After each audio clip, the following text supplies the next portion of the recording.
السلام عليكم ورحمة الله وبركاته. أهلا وسهلا فيكم متابعيني من كل مكان. معكم أخوكم عماد زين من فلسطين. قبل أن نبدأ بقصتنا الجميلة لهذا اليوم، وهي حوار بين القلب الطيب والقلب القاسي، ويجب عليكم أن تنتبهوا جيدا وتجعلوا هذه القصة دائما وهذا الحوار دائما في عقولكم وأمام عيونكم، خوفا من أن تكونوا ذوي القلوب القاسية التي تظلم أحيانا وأحيانا. بسم الله الرحمن الرحيم، والصلاة والسلام على سيد الخلق، سيدنا وحبيبنا وقائدنا محمد عليه الصلاة والسلام. في زماننا هذا كثرت القلوب القاسية، فأصبحت حياة الفرد يسودها حب الذات والأنانية، وطفت عليها مشاعر القسوة، فيأتي القلب الطيب لكي يحاول بقدر الإمكان أن يحدث بعض التغيير في هذه القلوب القاسية لتستفيق من غفلتها، ويمدها بنور يزيل عنها تلك الظلمة. فيأتي بهذا الحوار الجميل فيه نوع من النصائح والمواعظ للقلب القاسي. اللهم اجعلنا من ذوي القلوب الطيبة لا من ذوي القلوب القاسية. قولوا آمين. القلب الطيب: ما لي أراك دائما حزينا، جالسا في ظلمة ووحدة يكسوها الكره والبغضاء. القلب القاسي: ومن أنت لتحكم علينا بهذا الكلام الغير لائق؟ القلب الطيب: أنا القلب الجميل المتسامح، أحب الإحسان والرحمة وكثرة الأصدقاء، وأحب الخير للجميع. القلب القاسي: وأنا أحب الانطواء ولا أهتم بأحد إلا نفسي. حباب نفسه، أناني، طماع. القلب الطيب: وأنا أحب القلب القاسي: وأنا أحب الانطواء ولا أهتم بأحد إلا بنفسي. القلب الطيب: لا، ديننا الحنيف يوصينا بالأخلاق الجميلة، يوصينا بالأخلاق الجميلة التي تساعد بها غيرنا ونحس بهم في وقت الشدة. عفوا.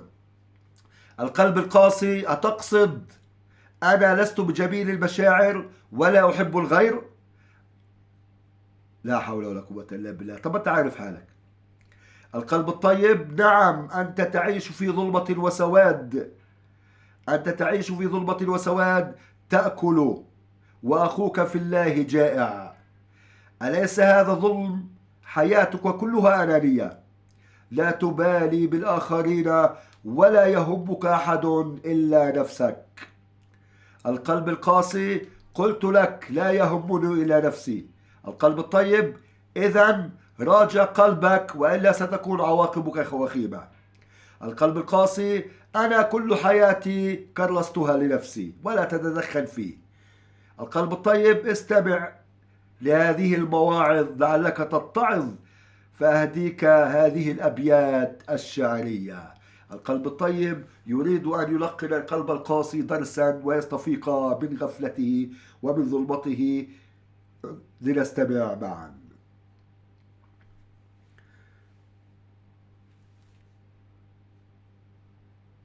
لا تقعدن مع قاسي القلب، فإن به ظلمة كلها شفاش، كلها شقاء. كيف تطيب نفسك وقلبك قاس ليس له دواء؟ لا تزرعن في قلبك إلا طيبة وصحبة، فهذا من شيم العظماء. سله يوما ما بالك يا قلب قاسيا، سيقول لك إنني في ظلمة وشقاء. عد إلى الله وتب من قساوتك، فما لحوادث الدنيا بقاء. فز بجنة عرضها السماوات والأرض، تعش سالما بصفاء ونقاء. أكثر من فعل الخير تجده جميلا، فيه شفاء، فيه شفاء لقلبك من كل الشوائب. إن جماله في الطيبة ليس في الجفاء. استعن بالله وكن طيبا تفوز بالجنة بدون غناء. اللهم صل وسلم وبارك على سيدنا محمد وعلى آله وصحبه وسلم تسليما كثيرا. هذه الأبيات الشعرية التي قلناها أو قالها القلب الطيب للقلب القاسي يجب أن نتعلم منها أشياء كثيرة، ونستفيد من هذه القصة الجميلة بأن لا أحد باق في هذه الدنيا إلا عملك الصالح، فلا يدخل الجنة إنسان إلا بعمله الصالح، ويدخل النار بعمله الطالح. ولا ينفع مال ولا بنون إلا من أتى الله بقلب سليم. لا يدخل الجنة أحد إلا بالعمل الصالح ومحبة الناس ومحبة الجيران ومساعدة الفقراء والمحتاجين. فلا تجعل في قلبك ذرة كبر، ولا تجعل في قلبك ذرة غل على أحد. اللهم صل وسلم وبارك عليك يا حبيبي يا رسول الله.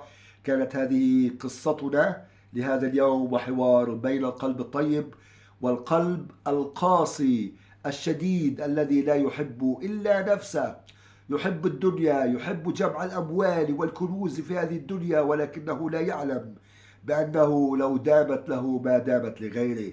فرعون وهامان وقارون والنمرود وغيرهم من الحكام والسلاطين كانوا جائرين في الأرض، كانوا ظلمة في الأرض، لا يحبون إلا أنفسهم، لا ينظرون إلا إلى الكرسي الذي يجلسون عليه، ويهملون الشعب، يهملون الشعوب، يجعلونهم يموتون من الجوع